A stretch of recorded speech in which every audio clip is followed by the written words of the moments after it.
Welcome to Tales from SYL Ranch, where everyone is entitled to my opinion, and I'm Bill Stone.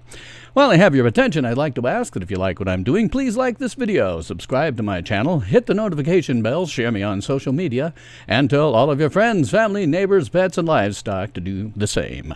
Following me and sharing my videos is very important because I'm a one-man shop with absolutely no money for advertising or anything else, and so social media is the way that I grow.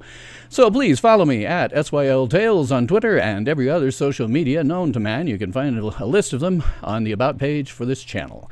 I would appreciate your support via a link on my website, SYL Ranch TV, and there's a link to that in my description box. So today on Tales from SYL Ranch, we have yet another live stream watch party and reaction to Batwoman, the modern-day Plan 9 from outer space. It is a series written, directed, and produced by people who are doing their level damn best. The problem is that they're all incompetent, and so their level damn best is always really, really bad. Like Plan 9 from outer space, it is becoming so bad that it's good. And the fact that it's so bad that it's good is one of the things that makes it rather painful to watch, because as a reviewer, I generally go into quite a lot more depth than most reviewers. I generally don't just sit down and talk about, the plot and go through it and things like that. I will talk about all kinds of other things that involve the mechanics of making a film, but doing that takes about a couple of hours per video, and, doing that on an ongoing basis for Batwoman is just kind of pointless. So last week, I did a live stream watch party and reaction, and I think that did pretty well. I like doing live streams in any case, so I plan to make it a regular thing, at least until such time as I can no longer stand to watch this junk anymore. So viewers are certainly encouraged to throw out your own comments. I will share them as we go along and react to them as I see fit. So to explain my show, for the benefit of new viewers, Tales from SYL Ranch is a science fiction, fantasy, horror, superhero, and other genre-related review show.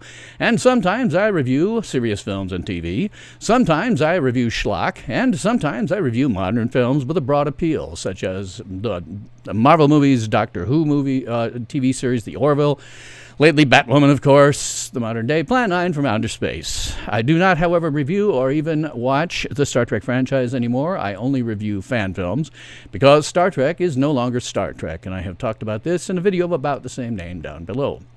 Most of my reviews are pre-recorded, but for special occasions like this, I will do a live stream. I will take any and all questions, comments, and nasty remarks. I will respond to as many of my viewers as possible. You can tell me if I'm full of crap, or if I missed something, or if I'm just an amazingly hoopy frood. And as I said, I usually go into a lot more depth than other reviewers. I don't just talk about the acting or the plot. I talk about acting, directing, cinematography, and all the mechanics of making a film. And I can do this because a long time ago, in a galaxy far, far away, I was once an actor, so I can speak with some authority. Not as much as a modern working actor, and I never want to give that impression, but with some authority. There's an old saying, those who can do, and those who can't teach. And I suspect the fact that I'm doing reviews means I'm one of those who can't. One thing I don't do is outrage reviews. There are a lot of YouTubers out there who are simply actors portraying outrage because they discovered after The Last Jedi that outrage sells. They hate everything with a knee-jerk reflex, and their viewers want to hate them, see them hate things, but this causes a weird feedback loop between fans and popular reviewers. And ultimately, it means that nobody can really like anything, even if it's any good. But I don't do that. If I like something, I'll say why. If I dislike it, I'll say why, both in excruciating detail. But I don't do outrage. Unlike other reviewers, I am the adult in this particular room. So, if you've come to this video looking for a watch party and reaction for Batwoman Season 1, Episode 16, well, you either don't care if it's being spoiled or you're watching it as I am going along. Feel free to do so and make any of your own comments. As I said, I'll be happy to call them out. But nevertheless, for safety's sake, just in case, we should probably issue a... Spoiler alert! Spoiler alert! All hands, prepare for incoming spoilers. Yes, it is a spoiler alert, and that is because I am a Fandi Master, and that means that the fandom is strong with me. But this isn't really a boast or a brag. This is just where you find yourself after having watched, read, and listened to over 100 years' worth of science fiction. You just can't see the new stuff for the entire century that came before. The problem is that we Fandi Masters are cursed. Because we can't see the new stuff without seeing the century before, it means that we find out that there just isn't that much that's original, and it kind of interferes with our ability to enjoy things. However, this is certainly not the case with Batwoman, because with Batwoman, everything sucks, and anybody who's anybody can generally find it pretty suckage. The best thing you can say about Batwoman, again, is that it is the modern-day Plan 9 from outer space. And it's just getting so funny that it's so stupid, it's just funny. You will not, unlike 2 weeks ago, be hearing too much of the audio other than what leaks through here on my speakers, because a couple of weeks ago I had a video taken down because too much of it was audible, and so therefore it was a copyright strike. I'm working on getting that taken care of, but at least until then it's just a copyright strike. So it's going to go away. So I don't seem to have any viewers obviously down here just yet, so I will just start making it up as we go along. And we have, prior to the 15 minutes or so prior to Batwoman, of course, we have American Ninja Warrior on. Yeehaw, American Ninja Warrior. I always get a kick out of this just because, it used to be back in the 90s when I was paying more attention to it. They used to have American Gladiators, but I guess Gladiators are no longer good enough. We have to have Ninja Warriors, although one of my viewers did tell me last week that that's partly from the fact that the Ninja Warriors was something that started in Japan, and they picked it up as a franchise here, which probably the case. I don't know. Haven't watched enough Japanese TV lately to even be able to tell. Pardon me, moving around various windows so I can get the actual video of the episode up in front of me. And my live chat over here beside me so that I can make sure that I'm seeing chat. And it looks natural for me to look over there as opposed to somewhere else. I always try to look at some of the theatrics involved in this. There is theatrics, no matter what you do. Unlike a lot of reviewers, however, I'm happy to talk about what theatrics I'm doing in terms of my, my green screen, for example, which for Batwoman is always the same, because these are virtue signalers out there with giant big flags like you see in the military, signaling their virtue. Or in the case of Batwoman, it's just signaling virtue with the bat signal. So again, here we are, watching the tail end of American Ninja Warriors for about the next 5 to 7 minutes, I guess.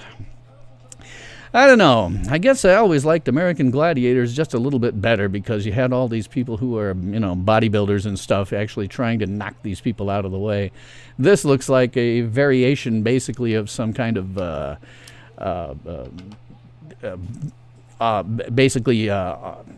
it's just an obstacle course. Now, don't get me wrong. There's no freaking way I could do that.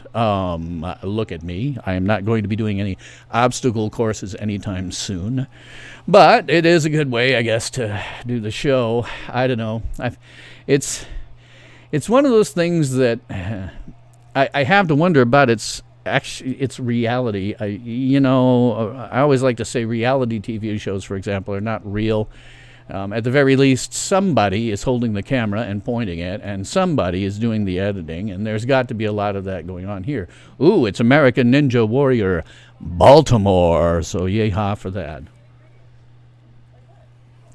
Getting Baltimore, Maryland's best and brightest up there, doing something that looks sort of like reality. I don't know if it is, but that's what it looks like. Let me just check a couple of things here on my stream. Make sure that I'm public, because I'm not seeing anybody in just yet, but that's just fine because the show hasn't actually started. Let me have a look at something else here in studio. Too many windows and too little bandwidth to do it all. Actually, I have good bandwidth, and nowadays, since I've got a good connection and a good computer, which I fortunately was able to get fairly recently. Yeehaw for me. I now have the ability to actually do this stuff. And we'll make sure I am publicly visible, so hopefully some other people will come in as time goes on here and laugh with me at Batwoman, because it certainly is generally a very, very laughable program.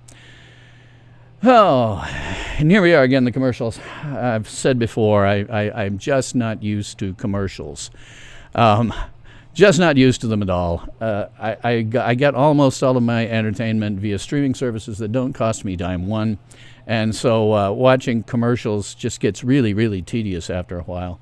Particularly considering that we now have 20 minutes worth of commercials. Any given episode of something is going to be 40 minutes long, and we've got another 20 minutes inside there of commercials. It's so much easier watching this stuff when I get it from somewhat less savory sources on the internet. And one of these days soon, I'm going to do a show about internet piracy. I won't say that this is something you should do, but I might go through how one does these things illegally and how you should never, ever do them, because that would be wrong. But I may do a show like that sometime in the near future. And my drink is not green, so you're not seeing through me. That's always fun. I always like it when my drink is nothing but green and all you can see is straight through me. I just have to wonder how much of this is,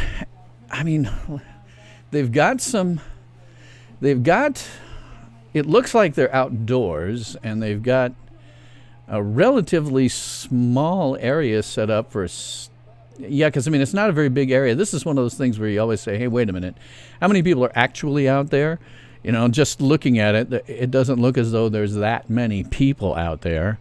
The grandstand area that they show you, the bleachers and stuff, it's actually pretty small if you look at it. It's maybe 3 or 4 rows, I think. And then, the bleacher area, I just saw it in a wider shot where they were coming over with a drone. That bleacher area is not that big. This is me being critical of stuff that I'm not even particularly watching. But the bandstand area is not that big. The bleacher area is not that big. They just get, they get these relatively close shots of a fairly small number of people. Oh, thank God, American Ninja Warrior is over. Well, maybe not, thank God. That means we're going to have to watch Batwoman. Oh, boy, here comes Batwoman. And just to remind everybody, where we left him last week, Kate had killed somebody, and they had, for no good reason, let Alice go free, despite the fact that they had her in cuffs. They let her go free again for no good reason. I was thinking about it over the week, and, blaming all of this on Alice ought to be really, really easy for them. They got a body. They could certainly say that Alice was the one that killed him. Who's going to say different, They could bring up Sophie and say, no, it wasn't Batwoman. That's the other thing. Anytime that Alice says to the authorities that Kate is Batwoman, this is easily disprovable because they've got Sophie, who has already been convinced by virtue of seeing Batwoman and Kate together. They did that in one episode a while back. They could always call her up and say, no, I saw them together. Who are you going to believe? Are you going to believe the mass murderess, or are you going to believe the person with the relatively good, upstanding reputation as to which is true? Same thing with any murders that may have been done by Kate here. She may be all freaked out about it, although one wonders why. In Crisis on Infinite Earths, she did, in fact, intentionally or not, she did kill Batman or Bruce Wayne in another timeline. Killing somebody else, she did strangle him with her bare hands. And I see I've got a viewer out there. Hi, nice to see you for this watch party and reaction to the modern-day Plan 9 from outer space, Batwoman, which should be coming up momentarily. About a minute or so. Hey, Larry, how are you doing tonight? We get to sit down and suffer through Batwoman again. Like I say, they left it with them having, for no good reason, let Kate go. No good reason why. They just let her go. And really, there's no reason that they had to do that. I've been thinking about it, too. Kate knows, Alice knows that Kate is Batwoman, but Sophie has already been convinced that she's not by virtue of having seen them together in one place at one time together. So if, even if they sent, Alice off to the Gotham City PD like they probably should. If she starts claiming that, well, she's the psychopath. Who are they going to believe, her or Sophie? Same deal with who Kate killed last week. Okay, so I got my station ID, and now the network ID, and now the DC logo. So here goes.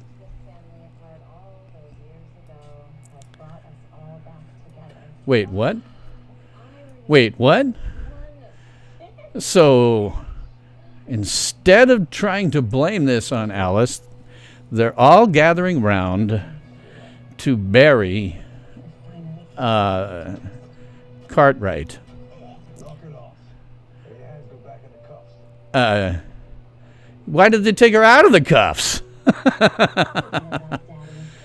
Yeah, lost signal of your local CW station, Larry. You may be very, very lucky. Who knows? I watch it on Spectrum just so I can have a web browser in front of me here. Kate, do not waste your guilt on that man. He does not deserve it. So we're just pretending it never happened? Try it. Doesn't work. Let's be honest. Oh, God. Sojourn into my housecape is but a flicker of my every waking day for so many years. Now, Who cares? in the world, alone, battling his greatest fears. I need to find him. This whole scene doesn't make any damn sense. Why would they do this? Why would they go out burying this body? Why would they do it? Doesn't make any damn sense. They just, I mean, Stop. I cannot let you. yeah, Alice, stop. I can't let you go. Oh, she got his gun. But you can. Boy, Jacob Kane is so good at his job. She got his gun. Find out that How did... both sisters are killers. A friendly reminder, your DNA and your DNA is all over that body in the ground. So Yeah, maybe they should have worn gloves when they... She just said their DNA is all over it. Maybe they should have worn gloves when they were burying the body. Besides, they live in what amounts to Chicago. Surely they could use some concrete galoshes. Oh, somebody's calling Batwoman, and maybe she can go and do something utterly selfish again. Who knows? Oh, all right. I never see you again. Understood? Boy, I do wish I could kick up the brightness on this selectively. Wait, what? So, wait, what? Batwoman's going to strangle somebody. I bet this is a dream. No, it's not. She stopped strangling him before he's dead. So wait, she broke his leg, told him she didn't want to see him anymore, decided she might want to kill him, and then backed off. Okay, well. Are we in a dream sequence? I can't see the screen. Oh, she took off her mask in the street. my dad wants me to put Yeah, that's a good idea. but it's not that easy. I went to a dark place, Bruce, to avenge Beth, Alice, my mom. But in saving my sister, I became more like her. And in taking out a killer, Yeah, well, considering you one myself. already killed one guy, What does that but they're just glossing over that. That doesn't matter. You look like him. I've got nothing on him or any of his aliases, and I thought of Beth's killer still being out there. Just tell me you found something. Nothing on this end either.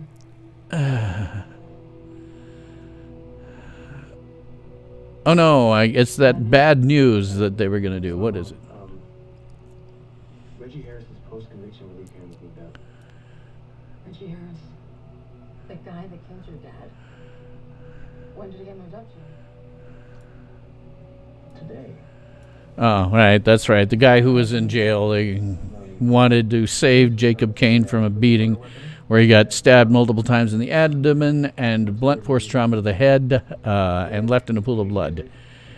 The guy that saved him from that. God, I wish I could turn up the brightness. And Alice is back at her lair, and hopefully all of her minions have left because there's no good reason for them to stay around.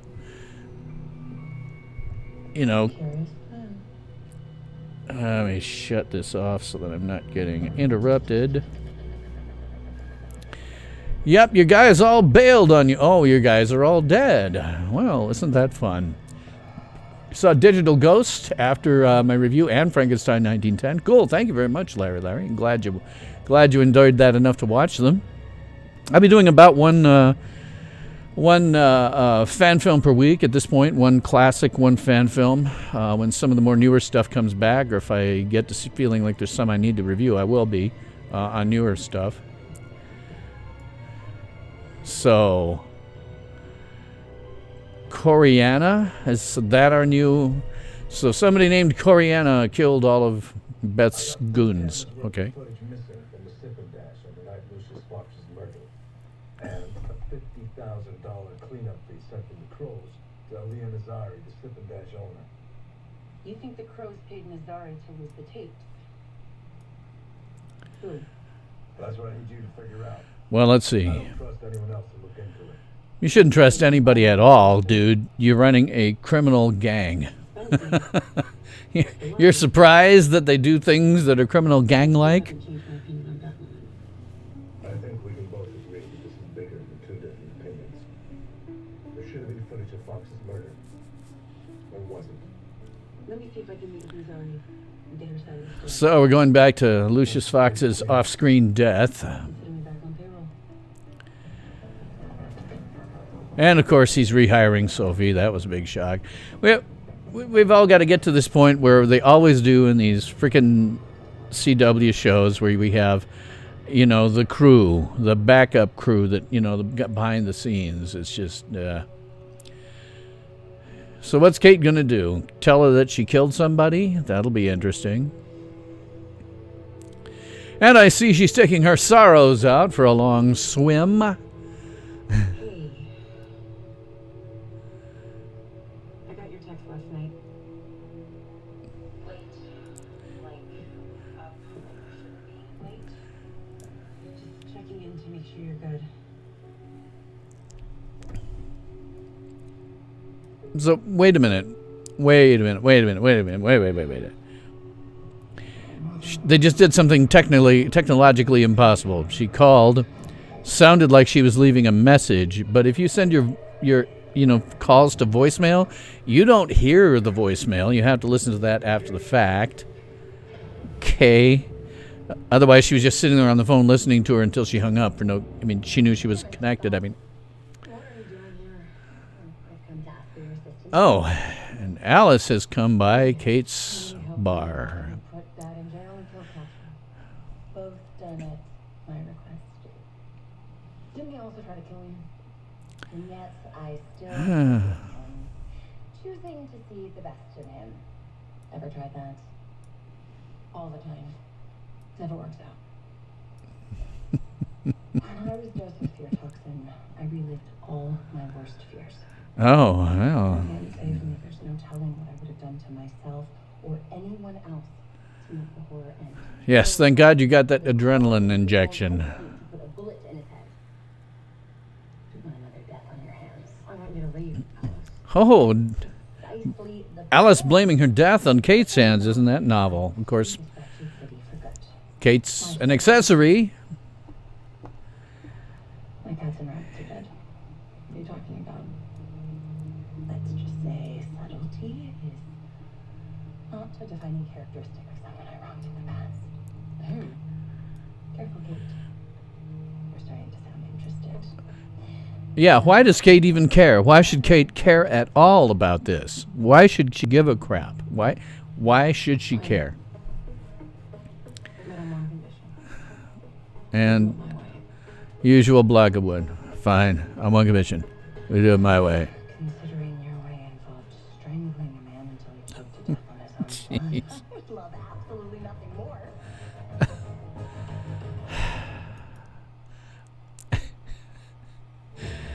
As usual, Kate is not doing the sane thing. Who cares if a bunch of Alice's goons got... Why does Kate care about this at all? Why should she care? Why should she care? So here we are in our first round of the 20 minutes worth long of commercials.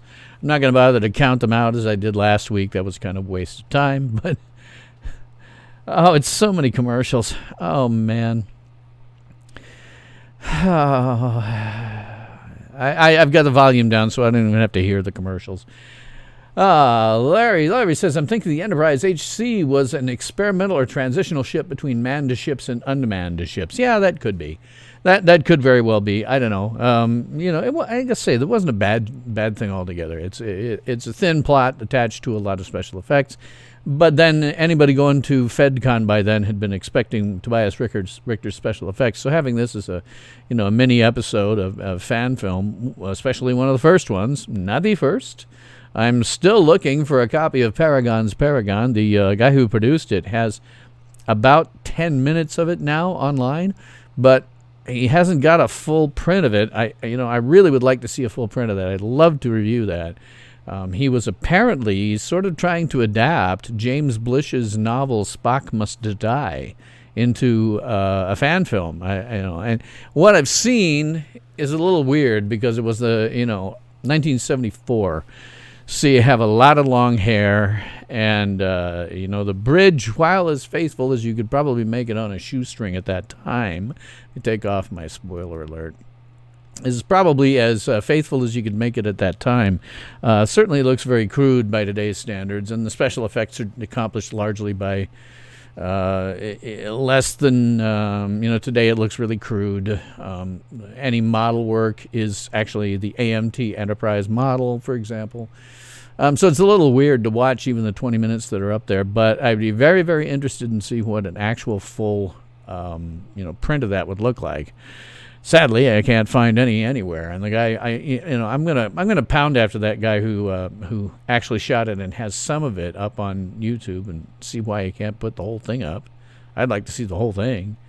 First fan film, that would be cool. But in any case, I've got a lot more fan films to come. I'm thinking about basically doing a classic film once a week and then a fan film once a week for the foreseeable future. At some point, other shows will come back that I want to review, and I've got a few that I'm binge watching now with the potential to review if they still seem to be running at the time that I'm decided I'm going to review them. Don't want to go back and review real old episodes or anything. Oh, here we are, more Batwoman. Okay? Thought I'd offer a hand in the search for Mouse. Oh, we got our bases covered. Wait, Load up, kiddo. Get some sleep. what happened to Mouse last time? I'm trying to remember. He got out from under the fear toxin. You and me both. Did he run off? I don't remember. Last night. Nearly killed her. Arkham? Why would he go back there? Well, we'll figure it out. Get some rest.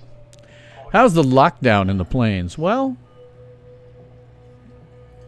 Why Um, is Mouse attacking so far in Lincoln, Nebraska, the things that I've noticed most are the businesses that are shut down and all of that. I assume there's people staying at home a lot more, but we haven't had any real problems with supplies or anything like that. We go to grocery stores, the same groceries are all there. Kind of low on toilet paper and hand sanitizers and stuff, but that's really about all. It's not much.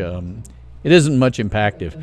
The most impact we're going to see, I think, is going to be economic. We're going to see an economic depression because of this.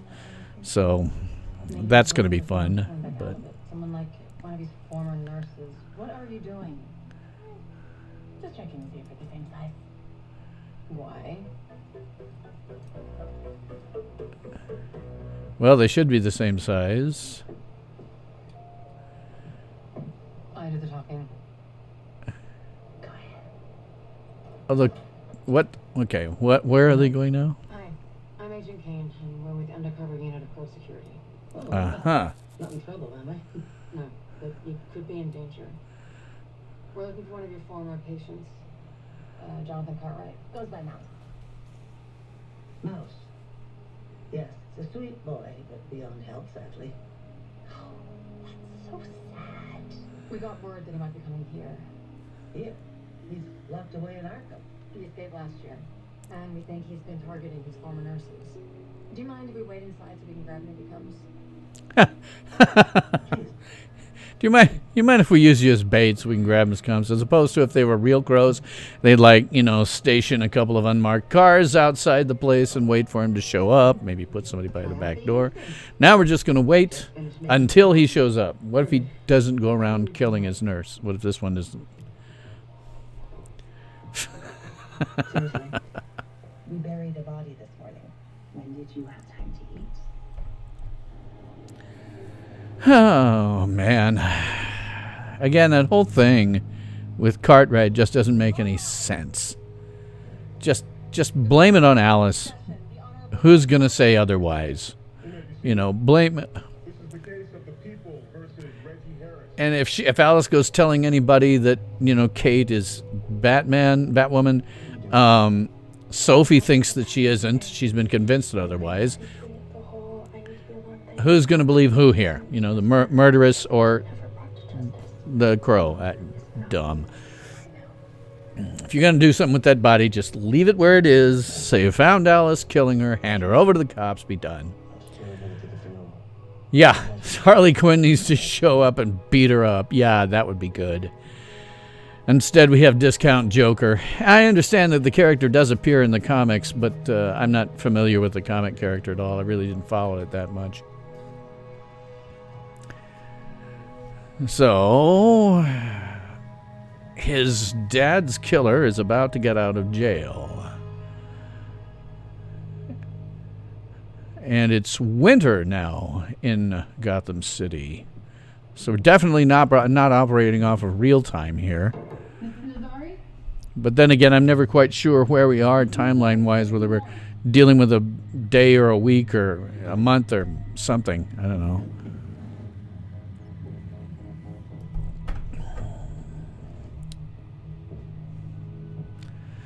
Okay, so she's finding dead nurses, apparently.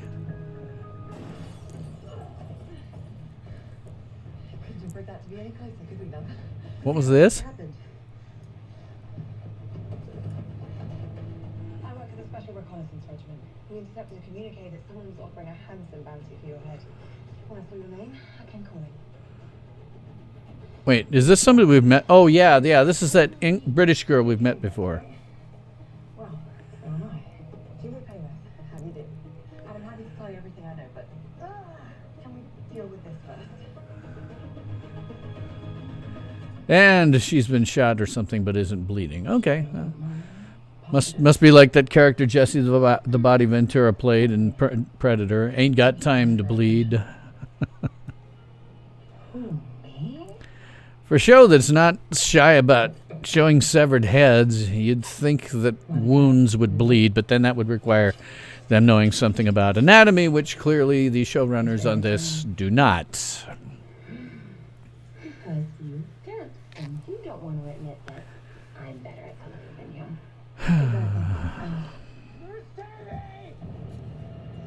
He's here.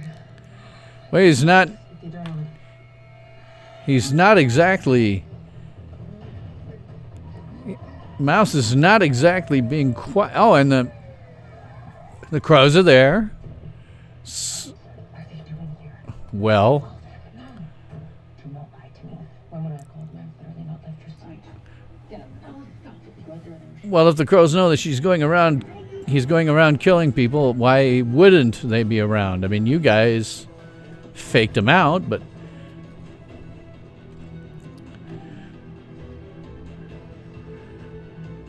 yeah. Okay. Yeah, okay. I called the crows. Oh, she called them. Okay. Been working in the asylum. You think I can't spot someone? She did the smart thing.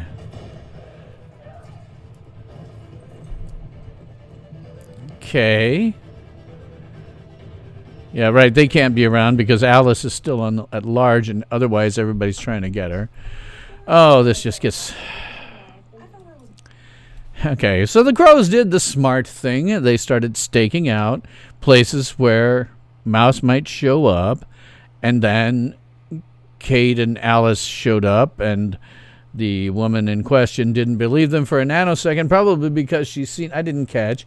If it was me, I'd probably be aware of the fact that Alice has been running around town killing people. So, you know, what she did makes sense. What Kate is doing makes no sense at all. Why does she even care? You know, I mean, Alice not having a bunch of goons is kind of a good thing. So, And really, if all they need to do, and they do, and Jacob Kane knows it, all they need to do is pump adrenaline full of this guy. Because, as was pointed out last week by I don't remember which of my viewers, that fear causes adrenaline. Therefore, adrenaline should not be a cure for the Scarecrow's toxin. But if all they have to do is pump him full of adrenaline, throw him on the ground, pump him full of adrenaline, take him to Arkham. They didn't seem to have done that adrenaline part that would have made sense,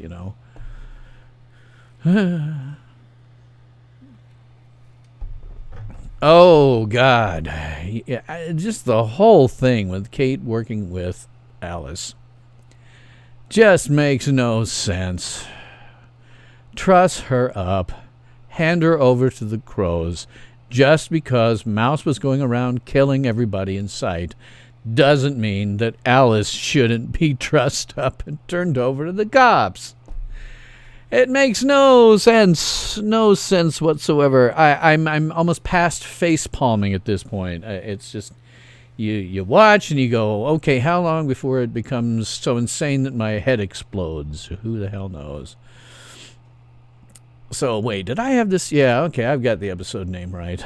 I keep hovering over my Spectrum watching application here. It's not an application, it's just on their website, but I keep hovering over it, and every time you do, you see additional information that isn't there when you're hovering over it. So everybody seems to really hate Spectrum. I have not had any problems with them. I'm likely, frankly, in the very near future to change to an ISP that offers fiber straight to your router, and I'm all in favor of fiber. I'd triple what I'm getting on my bandwidth right now, which isn't bad. I mean, hell, I'm able to do this. I always thought that maybe part of the problem I had trouble doing this type of stream, especially in this definition, was because of the bandwidth. No, turns out it was that old computer I'd been using, which is now retired. And in its place, I have a Raspberry Pi 4 with the two 10 terabyte hard drives hanging off the ends of it, and I've got a laptop with a ton of space that gets backed up to that 10 terabyte one. Which reminds me, what am I pulling down on transmission? I would never do such a thing. What am I pulling down right now on transmission that's halfway through? Okay. Got some things on transmission. That transmission is a BitTorrent client. One of the things, as I said, I may do in the near future is a show about, just in general, show about piracy. Because particularly with the Kurtzman era Star Trek, I don't think it's worth paying for in any way. Of course, you should never do piracy. That would be bad. But I may do a show on how it is done, just so that people understand what's out there and they don't do those sorts of things, because that would be wrong. A Raspberry Pi was an upgrade. Yes and no. The thing was, the machine that I'd been using was really old, circa about 2014, I think, maybe a little earlier. And so what the Raspberry Pi was not so much an upgrade, was just doing what I'd wanted to do, which was offloading that information off to a specific server rather than the machine itself. So here we are, more Batwoman.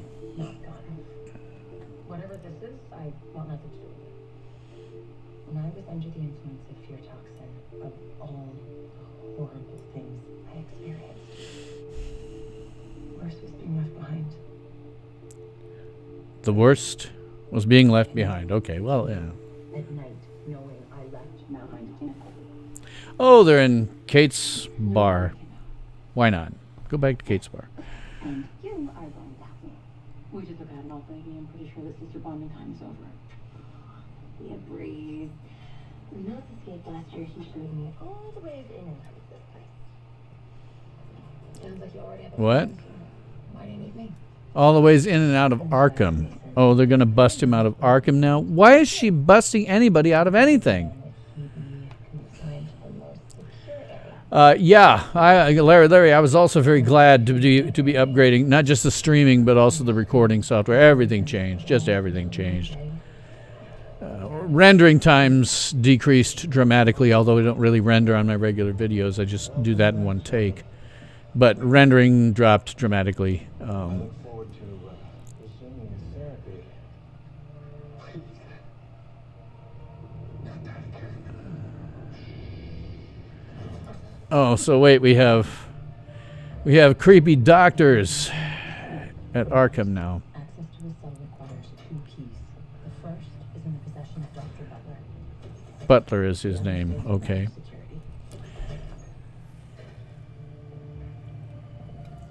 Security. So I don't understand. Why is Kate going along with busting Mouse out? 2 keys. How would that work out well for anybody? Really, how would that work out well? You and me, sis. Helping you find Mouse so that you could leave Gotham is one thing. Oh, leaving Gotham, just to foist the murderess off on somebody else. You're the superhero, aren't you, Kate? A wild killer from captivity. Is that someone saying? I'm pretty sure it's a definition. How fun she is finding morals and things. Let's draw the line somewhere. But who arbitrarily decides when and where those lines are drawn? You? Mouse is in custody. If I were to help you break him out of there, then how am I any better? Don't you get it by now? You're not. I'm not a criminal. And they say I'm the delusional one. Yeah, well, actually, Kate, you are a criminal. You killed a guy. You killed another guy in an alternate timeline. And you've been letting Kate, Alice go, so you're an accessory to everything she's done. I never planned on hurting Cartwright. But I did. See, I could have easily killed him myself and let you go on being the city's symbol of hope. How is it For you to see that you and I ever been shown that Batwoman is a symbol of hope for anything other than just her own selfish interests? Cartwright, Once, last week, once. you wanted me to hear your story. You wanted to push me over the edge. You set me up to kill him, so that I would be like you. Oh, God, Kate, Me all the credit. you're already just like her. That wasn't my heart. You keep letting her go away and commit all kinds of stuff. Yeah. Oh, okay. Is she going to finally do the right thing here? You gonna kill me now too?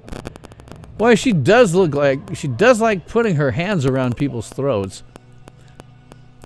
Why don't you beat the snot out of her and tie her up, Kate? You don't have to kill her. Just beat her up and tie her up and turn her over. Don't go around getting people out of Arkham. That's stupid. That, along with the defendant's claims of a forced confession at the hands of a corrupt cop, leads the court to believe that the defendant has a basis for a retrial. No way. The state has the right to retry the case at the DA's discretion. Until then, the defendant is free of his own volition. This court is adjourned. I wonder, I have to ask how legal that is. They just let this guy who they think might be a murderer go. Wouldn't they, like, I don't know, hold him on bail or something at least? Who the hell knows? I mean, we're going to find out, of course. It's absolutely predictable that it's not going to be the guy who killed his father. We know that. We know that. I'm afraid that passage wasn't in the book I was allowed to read. Someone once said it to me. How did that work out? He became a monster. Oh, God. Why are they having sisterly bonding moments? Kate just beat the snot out of her and put her in cuffs. I owe you a thank you. Thank you. Thank you for killing the man who destroyed my life. Because you couldn't have done it. Our family. Do not feel guilty for what you did. Yeah. I don't. The only thing I feel guilty about is when I dropped purple too. What do you feel guilty about? I've got the volume kicked up real high on my end, and I still couldn't hear it. Something like failed you? I don't know. Now you're scared you're becoming me. Unless you're a psychotic, there's really no danger of Kate becoming like Alice. Would that really be so awful?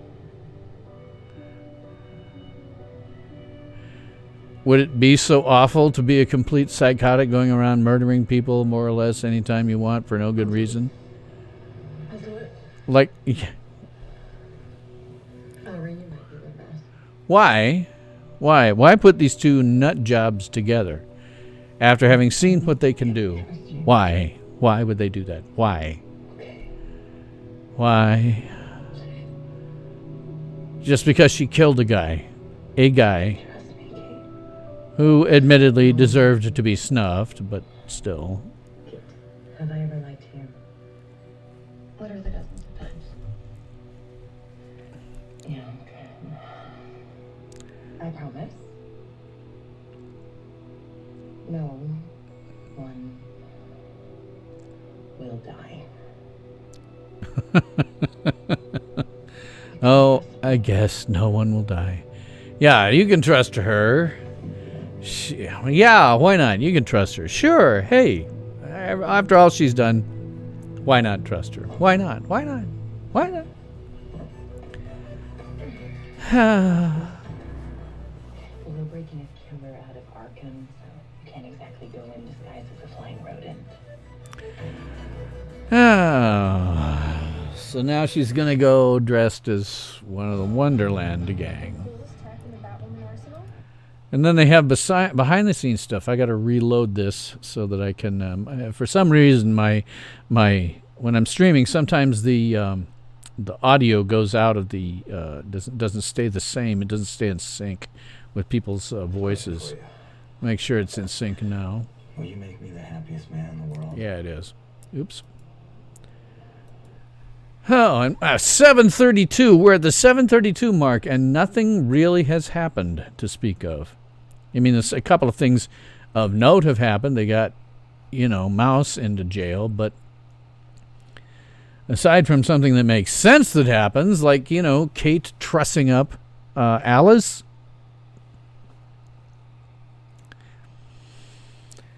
And of course, I mean, the motivation here is that Kate was going to push this whole Alice problem off to some other city where she can kill other people. Who knows? Maybe she'll go to Metropolis. At least Superman won't, or Capital City in this universe. I suspect that Supergirl is not going to allow this woman to run free for very long. One episode and she's in jail. And once again, you start, even, I've thought about it lately, and even if Alice starts trying to spill the beans about Kate being Batwoman, well, they always have Sophie, who thinks that she's not. She's seen Batwoman and Kate in the same place at the same time in an earlier episode. So who are you going to believe? The psychotic mass murderess or the woman who at least has some semblance of a good reputation? I mean, which of those two people are you going to believe? Pretty obvious. It's why they could have just left Cartwright where he was with Kate trussed up and not going anywhere, not burying any bodies, just left her there and said, Alice did it, and we saw the end of it. We saw her kill. We tried to bring him back. We couldn't. She did it.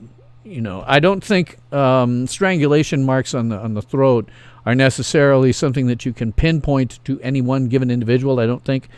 Correct me if I'm wrong, but I don't think that you necessarily leave fingerprints on skin like that.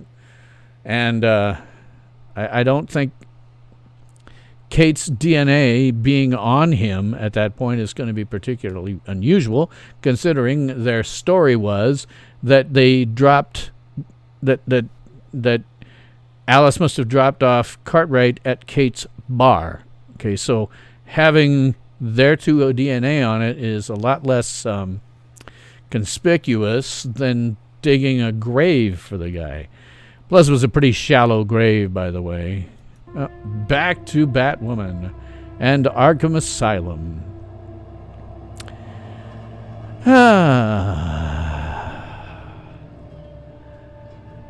God, I wish this show was shot in anything other than pure darkness. It's so hard for me to see it all.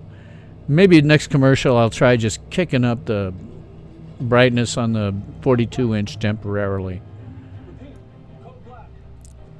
Edwards is here. What's going on? Possible incendiary device at the main gate. Slowly exit the vehicle. Now. Slowly exit the vehicle now, and all 3 of you, since there's an incendiary device on it, run away quickly from the truck. Call the bomb squad.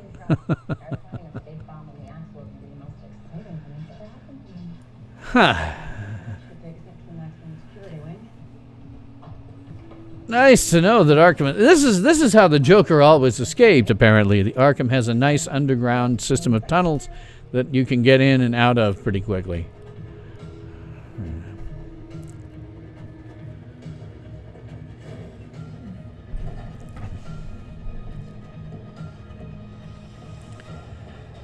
I wish this show wasn't shot in black. It's just pure blackness. Okay, so despite we got some very accommodating stuntmen again, yay ha, and stunt women in this case. Nice and accommodating. Wouldn't they have security cameras now that would be picking up their faces? You know, usually places like this, high security places, have cameras everywhere. Doctor's not in, so... Well, I guess oh man. Okay, so we're going back to the illegal, unlicensed, unsanitary medical clinic run by a second-year med student with no license to practice medicine. This is probably a good time for me to say thank you. Yeah, it comes with the paycheck. Let me guess. The 2 of them are going to hook up. Oh, here's a second-year med student. Thank God she's going to save the day. Kids, Ed, I know, we covered that. I was going to say assistant, but that's much more fun. Julia will suffice. British intelligence, SOL. Julia took a bullet that was meant for me, which leaves the question, who wants me dead? Who's the other bit? Witness in the case, Aliyah Nazari. Someone's cleaning up their tracks. I didn't catch that last line, which was probably semi-important. If anything is important in this show.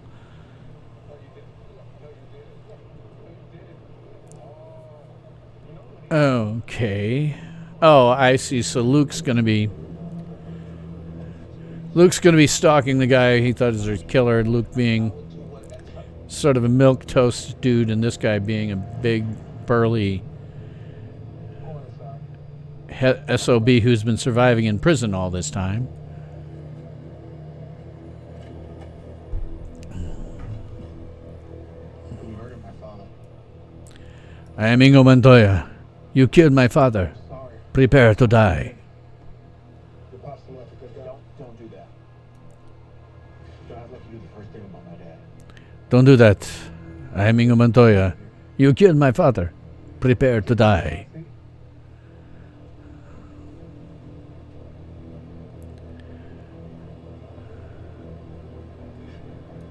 How the hell did you know that? You kidding? Your pops wouldn't shut up about it. Told everybody in the store that night.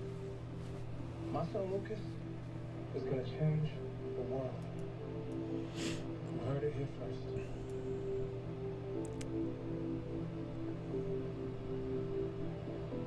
Why'd you kill him, man? Truth is, I went into a slip and dashed for a bag of chips. Woke up with a gun in my hand. Your dad's blood all over me. Look at me. Tats, dreads, reckon? Of course wasn't on the convention jury. I killed Lucius Fox. I was the winning lottery ticket for a bunch of punks who needed to keep their own ass out of jail. Now, who did that? Sniped the dude. I think you got a chest wound here. I think.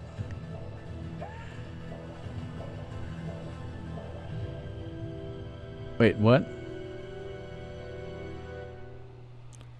I didn't catch that because it's too dark. Let me kick up the brightness on my display just so that maybe I have a fighting chance to see what's going on in here. Picture settings. Picture mode. Brightness. Oops. We'll just kick that brightness just way the hell up. About 78%. Everything else on screen looks totally washed out. But maybe I'll have a chance to actually be able to see the action in this incredibly dark shot series. That's always half my problem, is I can't see the action. So at the 41-minute mark, back for some more commercials and more commercials and more commercials. Oh, man. I'll tell you, I do have something else coming up at the tail end of this, just so you're aware. I have some stuff coming up where I'm going to be doing I'm going to be talking about a new super team that has been put together by Marvel at the end of this. Not for the MCU or anything like that, but for their comics. If you haven't heard about these guys yet, it's the new Warriors. Oh man, what a pile of crap that they've put together in that. Oh my God, it's hysterically terrible, and I can't wait to get to it after the show's over. Hey, Super Crew 63, how are you doing tonight?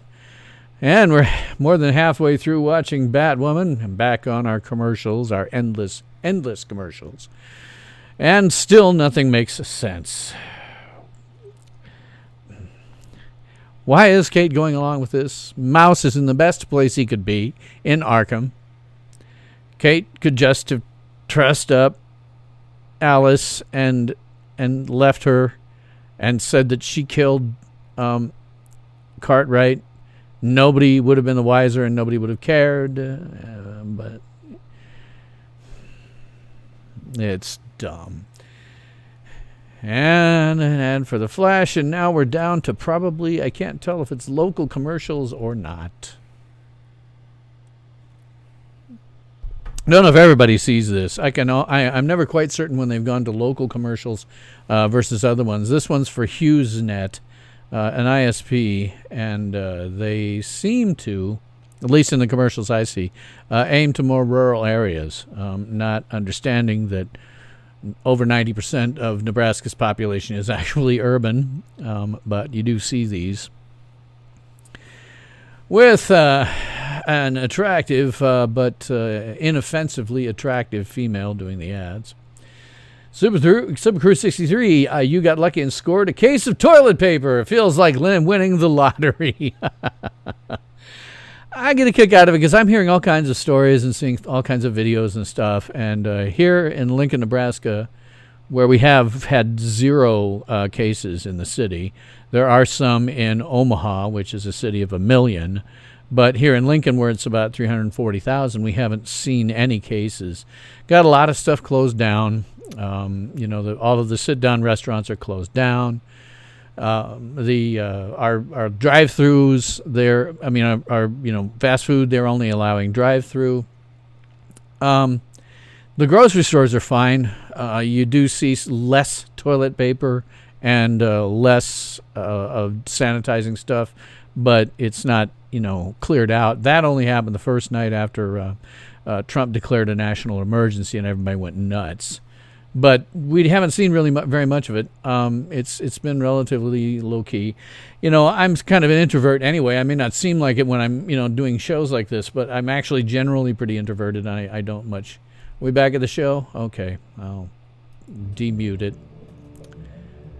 But it's been pretty low-key around here, aside from plunging both the city and the country into clearly what is about to be a serious recession, if not an outright depression. Everything's okay. Okay. Dr. Butler, I presume. You're supposed to be dead. You know, it's funny how this place can make people feel like they're losing their minds. Really, Arkham should have all kinds of security cams. She should never have made it this far. What do you want? My father worked for many years, and my mother did for many years, at a state mental hospital. There was all kinds of security, man. This would never work in real life. Dear friend, one quick, another name off my list.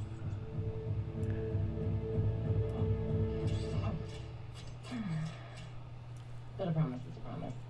Oh, a promise is a promise now, Kate? You've killed all these other people, and a promise is a promise.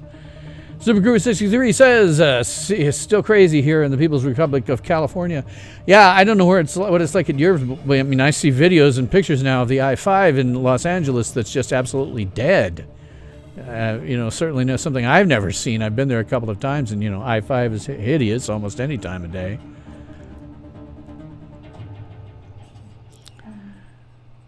Okay, so she threatens him and then knocks him out by smashing his head against the... So now it's Kate and a very accommodating stuntman. Because, of course, a 97-pound woman who's 5'9" and anorexic could never beat this guy in real life, but... So you just... Oh, now a second accommodating stuntman. And a third accommodating stuntman.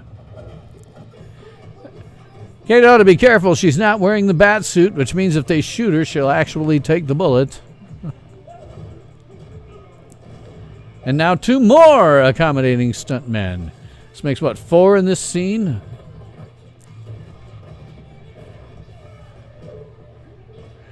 Yeah, I don't know what it looks like to people who haven't got their brightness turned completely up, but at least this time I can follow what's going on in the action now.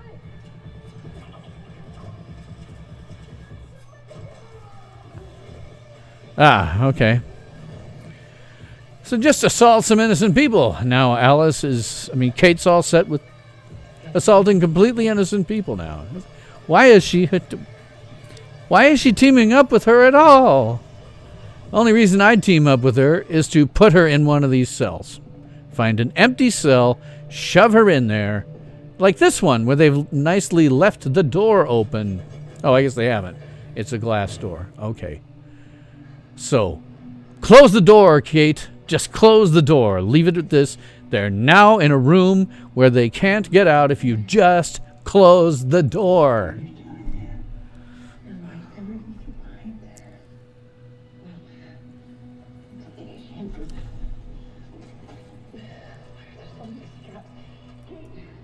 Oh, good. Did Kate do the right thing? Oh my God, she did the right thing! I'm stunned! Kate did the right thing! Oh my God! She did the right thing! Can't believe it! She did the right thing! Oh my God!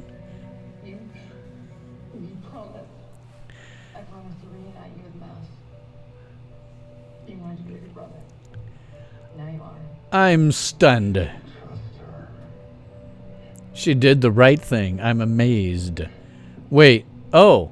Did she call the crows? Can't hurt anyone anymore. Yes, she can't hurt anyone anymore.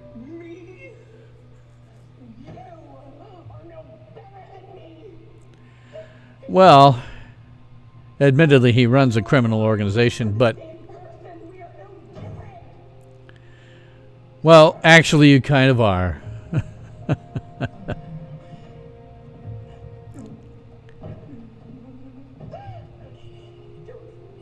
Wow. Wait, no, she's not going to open it. Oh, good, she locked it. Oh my God, they did the right thing. How much time left in the episode? Less than 10 minutes. She did the right thing. Don't let her out. Don't let her out. Don't do it. Yeah, I can't believe it. I can't believe it. For once.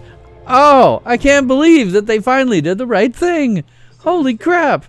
And more commercials. Back to my chat. Supercrew63 says they had a police escort for the truck carrying teepee and cleaning supplies to go to Costco near your work.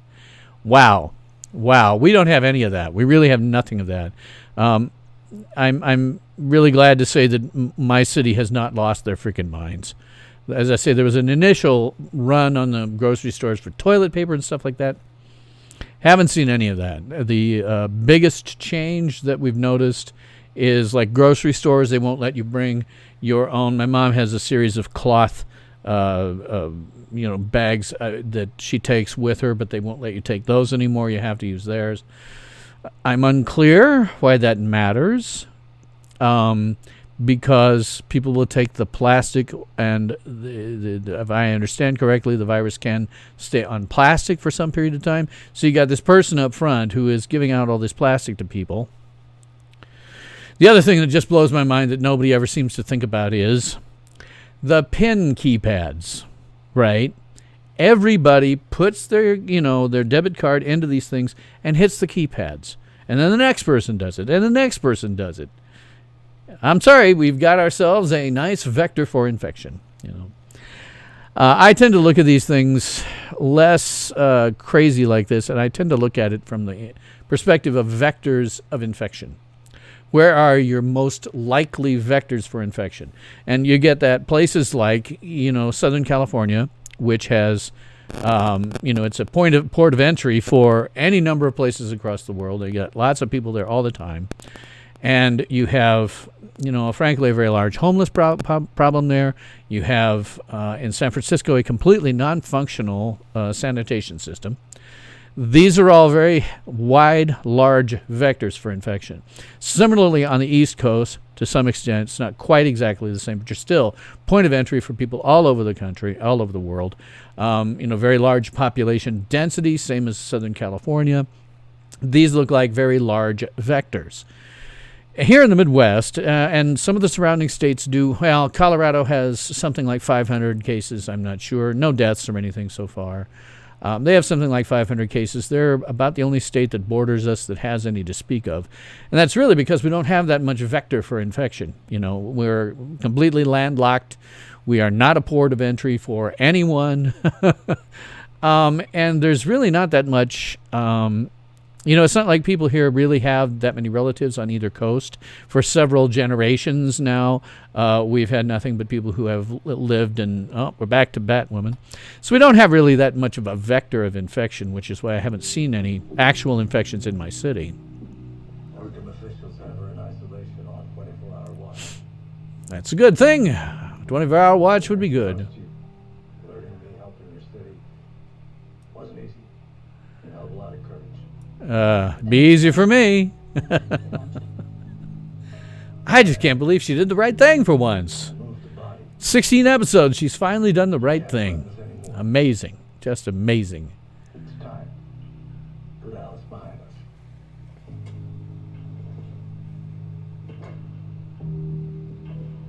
Get up.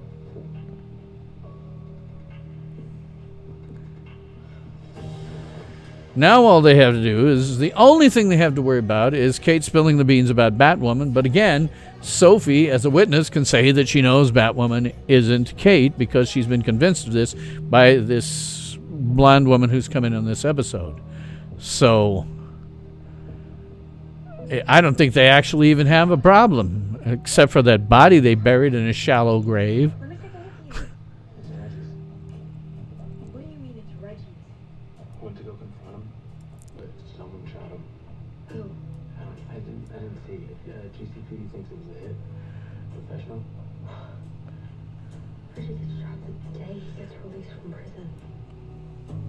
Earlier today, Leah Nazari was shot. Who? The Yeah, woman who? on the Zippalash where her father was killed. He was a professional hit, too. Why would anybody want to kill her? Nazari obviously knew something that someone didn't want her to spill. My prediction, this blonde woman that they've had brought in, she was the one who's doing the killing. She's the hitman. Kill your father. Hit woman.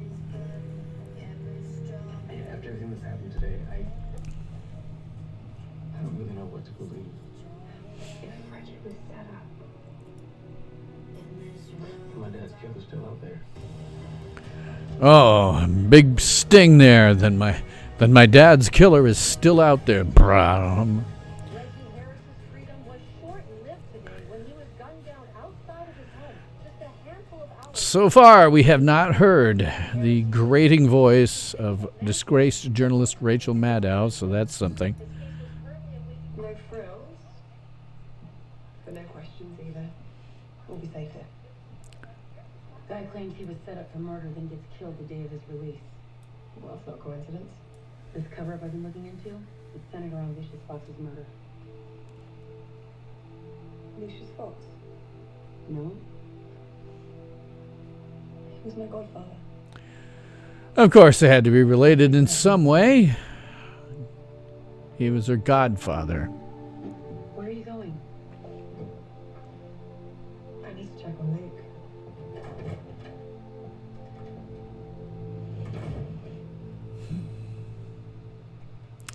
I'm still predicting that the two of them hook up.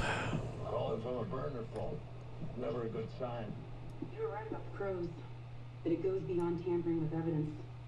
Someone took out 2 people today, and they put a hit out on me too.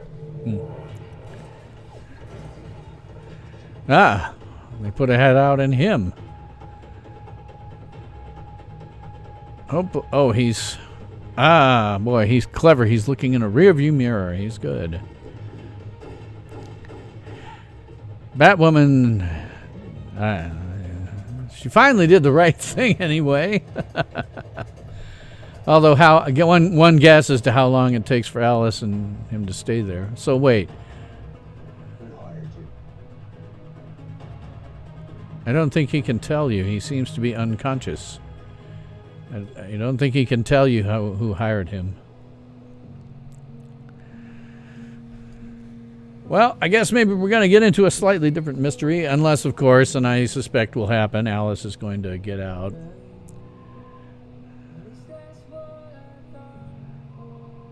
So... Someone's aiming. Oh, okay, that's her. We realize you're in town. Came by to check on Luke. Saw you out here. But it looks like I've walked in and thought you for one. I'd like to keep it that way, but I might. I've had enough sleep, it's just watching this. I do.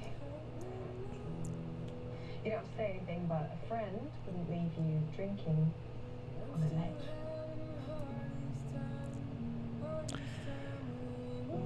Well, considering how she was swilling down scotch in the last episode... Not the hero the city thinks I am. Betrayed my sister a day. We were in Arkham. Betrayed your sister and did the right thing for once. I felt myself becoming her. How could you feel yourself becoming a crazed nut job? Didn't feel an ounce. Alice is nuts. How could you feel that? All you've done is killed one guy I don't know who I am right now. in a fit of rage. And yeah, that's crossing the line, but it's not the same thing as becoming a psychotic nut job, you fool. You are nothing like your sister.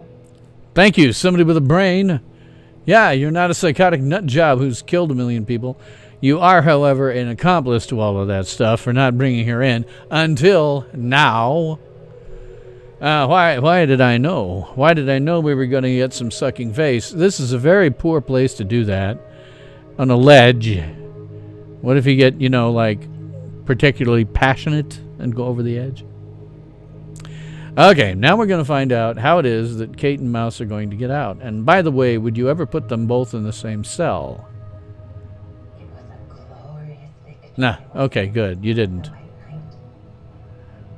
I don't know, Alice said doubtfully. I don't want to be anybody's prisoner. Well, considering how bad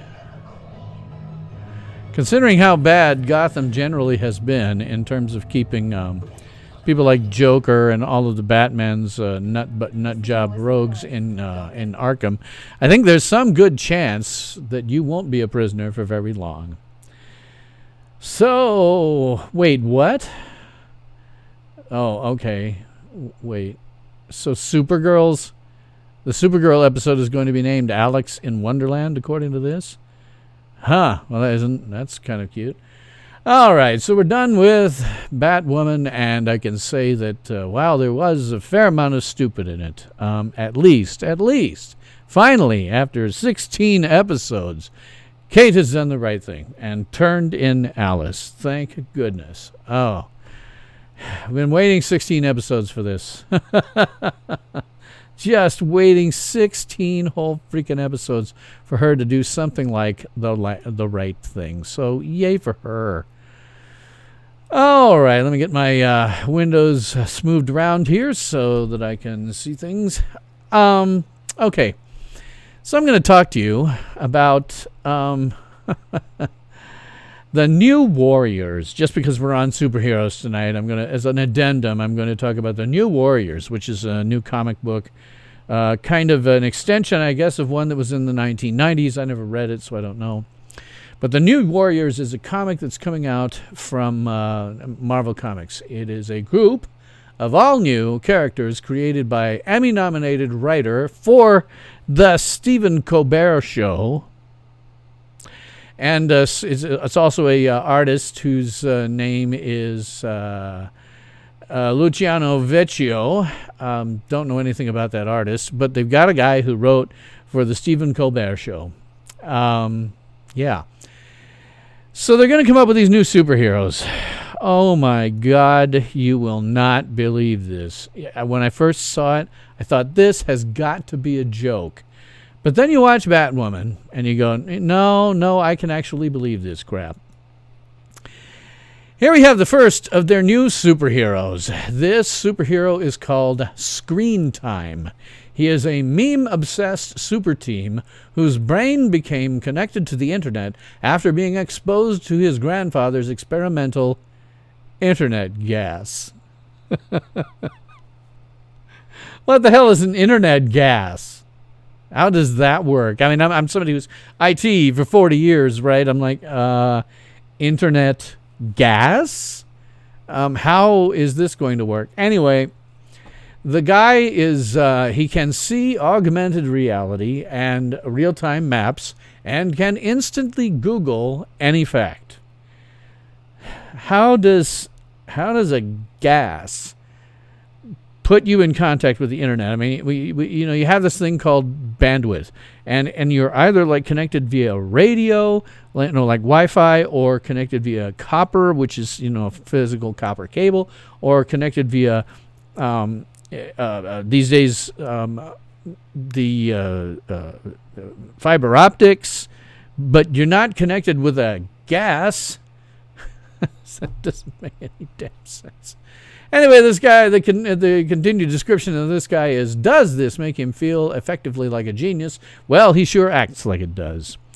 And the creator of this junk said, quote, I wanted to have teen characters who felt as now as the characters in the New Warriors did in the 1990s, explains Kibblesmith, the guy who was putting this together, who was a writer, an Emmy-nominated writer for The Stephen Colbert Show. Goes on to say, the New Warriors have been the zeitgeist characters from the beginning. You get edgy skateboarding Night Thrasher and 2000s, and now in 220, we have new warriors who have never grown up without the internet, and one character who appears to essentially live inside it.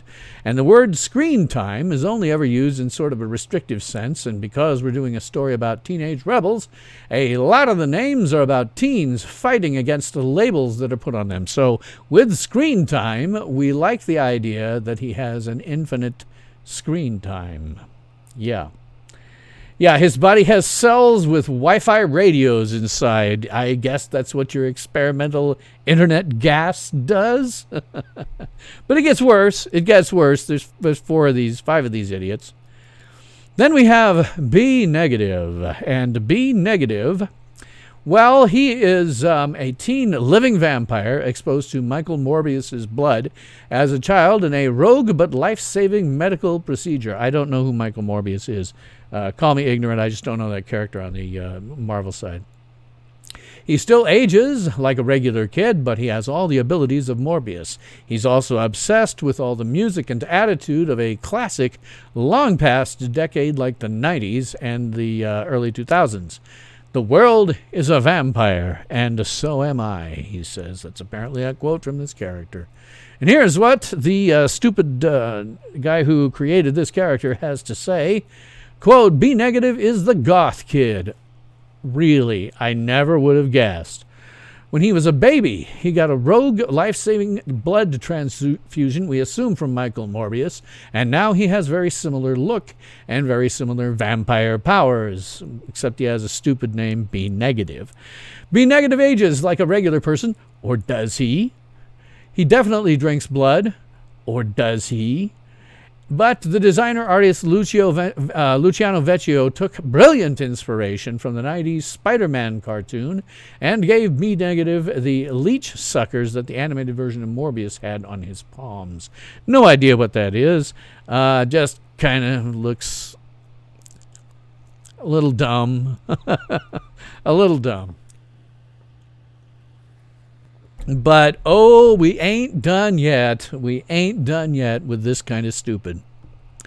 We have, get this. This is for real. This is not just playing around. This is for real. We have Snowflake and Safe Space. Two characters named Snowflake and Safe Space. You'd have thought this was a complete... If I didn't see this for myself on Marvel's website, I would have said this has got to be just a gag. But no, really. They're two characters named Snowflake and Safe Space. They are psychic twins. The quote is, all twins are psychic, but we're psychic-er. Snowflake is a cryokinetic and can materialize snowflake-shaped shuriken projectiles for her throwing. Safe Space can materialize pink force fields, but he can't inhabit them himself. The reflex only works if he's projecting one, so he can do like defensive force fields around other people. Except the force fields are pink. Pink force fields. But then he's the guy in the pink, so they are hyper-aware of the modern culture and optics, and they say see their superheroics as a post-ironic meditation on using violence to combat bullying.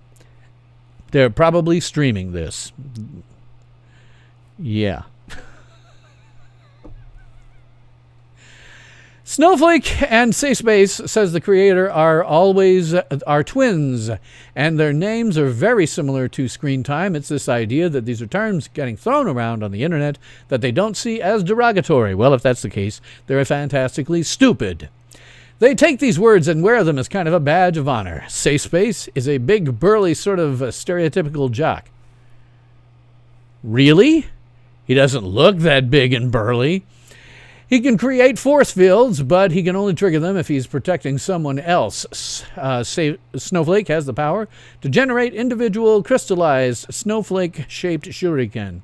The connotations of the word snowflake in our culture right now are something fragile, and this is a character who's turning it into something sharp. So here we have, basically SJWs running this stupid comic book, who are saying, we're taking it back from you, boys. We're taking back the whole idea of Safe Space and Snowflake. We're going to take those words back. No, you're not. Continuing on, the creator says Snowflake is the person who has the more offensive power, and Safe Space is the person who has the more defensive power. Creating throwing stars shuriken is defensive?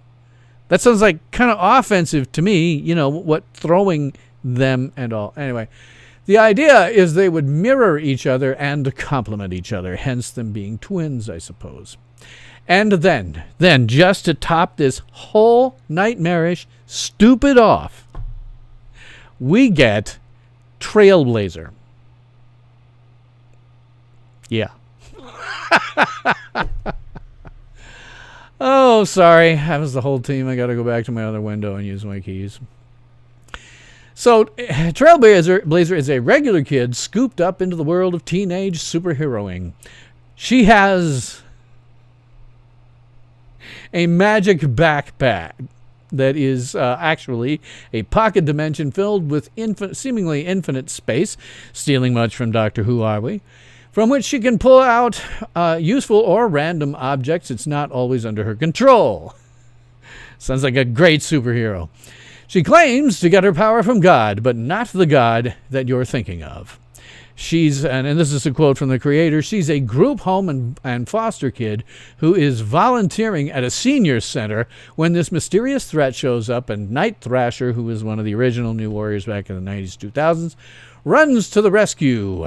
Super Cruise 63 says, that's what happened when Marvel sold out to Disney. You get stupid people making comments. Colbert's show is totally stupid, extreme liberalism. Yeah, and this is the guy who's creating these characters. But the creator goes on, and because she helps him, this would be Night Thrasher, continued from before, she ends up in the crosshairs of this new outlawed law. Apparently they have some kind of outlaw. I don't know about it.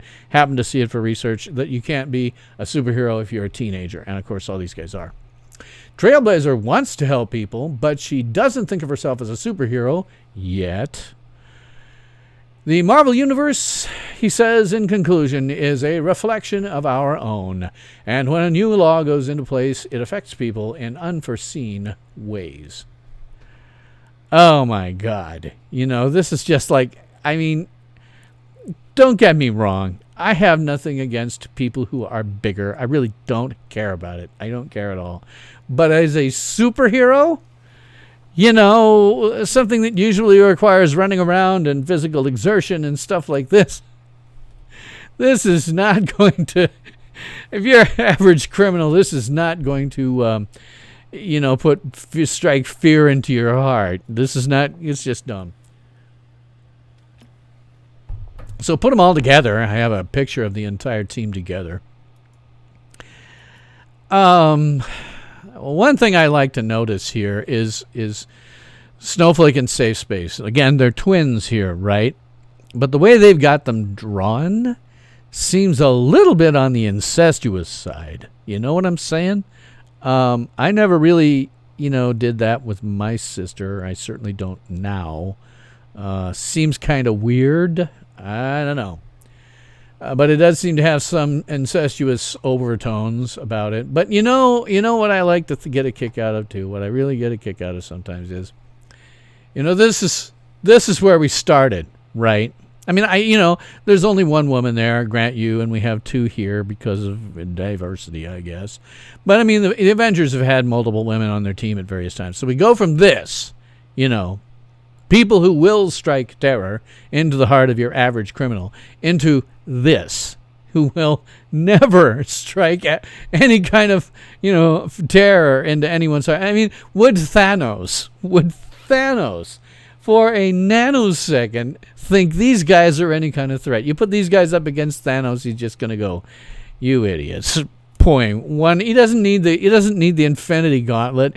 He could just kill these guys with one blow. I mean, it's just like, these are not people going toe to toe. It's not the Avengers. He's not going toe to toe with the Avengers. They're so stupid. You know, when I looked at them, to be perfectly honest, there is a super team called the Legion of Substitute Heroes. Now, if you've ever heard of Legion of Superheroes, they're a DC invention, 30th century superpowered teenagers. And there's quite a lot of them in the Legion of Superheroes. But you have to audition, you have to do tryouts and show your powers. The Legion of Substitute Heroes is made up of rejects from the Legion of Superheroes. They're the ones that have powers that are too useless, powers that are just kind of too weird, you know, like there's Stone Boy. He can turn himself into rock, you know, which is nice if you're going to be like hit by somebody, but doesn't have a whole lot of application otherwise. And these guys were always goofs. They were always been portrayed as kind of goofs. You know, you got Chlorophyll Kid, who can, under certain circumstances, make some plants grow. Fireboy, He's marginally more useful. But again, these guys have always been played as kind of incompetent. They've occasionally stepped in when the regular Legion of Superheroes is out. But I can only think of the Legion of Substitute Heroes when I see these guys. They're just not somebody. These guys don't go up against Darkseid. And these guys would never stand a chance in a fight with any of the big Marvel supervillains. They're going to have to create supervillains that are so dumb that this batch of people can actually do something. And either way, it's just so PC, so political correctness, and so dumb. We all know that this book is going to crash and burn. You know, what are you idiots over at Marvel even thinking? You're in the middle. If it wasn't for the movies, you wouldn't exist anymore. DC Comics is apparently one major crossover away from ceasing publication. That's how far gone we are at this point. And you guys think this is the answer. You know, not something more like, you know, this, you know, strong guys who can beat up people. But no, you're thinking about this. People who can barely match up. I'd like to see a fight. You want to see a good fight. You want to have a, you know, fictional fight. New York Warriors versus the Legion of Substitute Heroes. Then they might actually be able to hold their own. It's just so freaking stupid. Everybody on YouTube that I know about has been, you know, talking about these guys. I just thought it was probably time to throw my 2 cents in because it's just so dumb. Just so dumb. So, Marvel, you are continuing to drag your sales down into the toilet. About the only thing this is going to do is kill off yet another couple of comic book stores. Just dumb. Anyway, between the reaction to, amazingly enough, Kate doing the right thing finally after all these weeks, 16 episodes, finally doing the right thing, that we've all been begging her to do at every opportunity that she's got. She finally did the right thing, put Alice where she belongs. It's only a matter of time, of course, before Alice gets out and vows revenge. We all know that's going to happen. And given Arkham Asylum's long record of not being able to keep Batman's foes in jail there, I assume that they're going to have problems with that, and she'll get out. So I guess really that's all that I have to say about that. I would certainly love to keep the conversation going, so please leave your comments, questions, and nasty remarks, and I'll do my best to respond to you. So I do have Super Crew 63. Stan Lee has to be turning in his grave. Yeah, Stan Lee, one of the very last couple of things that he did actively in comics. Stan Lee, they did Stan Lee Does DC. And he took all of DC's characters and reimagined them, you know, more like the way that he used to do things on Marvel. Very interesting. I didn't like it particularly. But it was still very interesting, and it was kind of noteworthy. And then the last thing he did was he did a animated superhero group, brand new one with brand new superheroes. You know, very Stan Lee-esque. But yeah, looking at this, man, you know, it's so dumb. Just so dumb. Their sales are going to tank. Who thinks that? What idiot greenlights this stuff? They go over and go, oh, we got a writer from the Stephen Colbert Show. Yeah, let's let him create comic book heroes with names like Safe Space and Snowflake. Oh, by the way, Snowflake is also non-binary. She must be addressed by the pronouns. She cares about pronouns like they all do. She has to be addressed by the pronouns as they, them. Not he, she, but they, them. So, yeah, Stanley's turning over in his grave. Can you imagine, man, those guys, even if the Hulk showed up, it just backhand them and they'd all be done. She can make all the shuriken she wants out of snowflakes and it won't matter. He's still going to backhand them all and they're done. I guess I could put them up against the Legion of Substitute Heroes. That's pretty much their style. So, anyway, I got some promo to do here, as always, in the poorly in the style of Ernie Anderson. So let me take a drink. heard Ernie Anderson today, by the way. There's a video on YouTube, probably in violation of copyright, about General Eisenhower in World War II, and that was interesting. The promos done at that is like a movie of the week, and so, or miniseries. So the promos of that were done by Ernie Anderson. If you want to hear who I'm talking about with that, go look up Ike the War Years. I think that's what it was, from 1979. The beginnings on the promos for that, when they're tonight, blah, blah, blah. That's Ernie Anderson. That's who I'm trying to... And he oftentimes used the word now in his various promos, which is why I have that. So, my promo for next week, sometime next week I'll do it.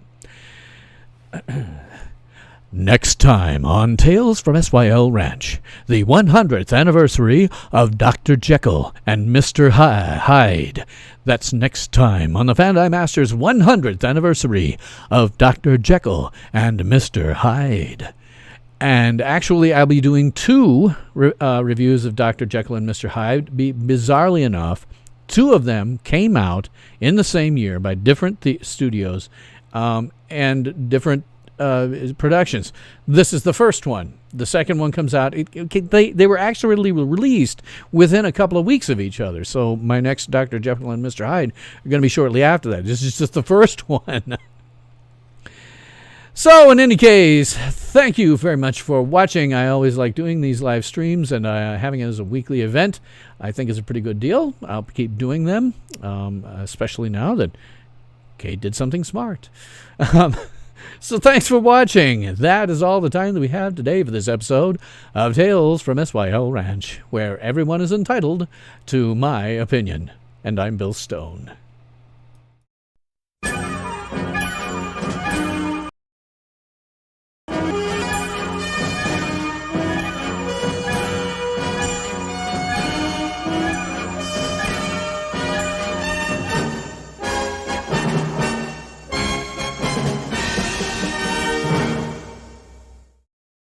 Ultimate power in this world has always been one simple thing: the control and manipulation of minds.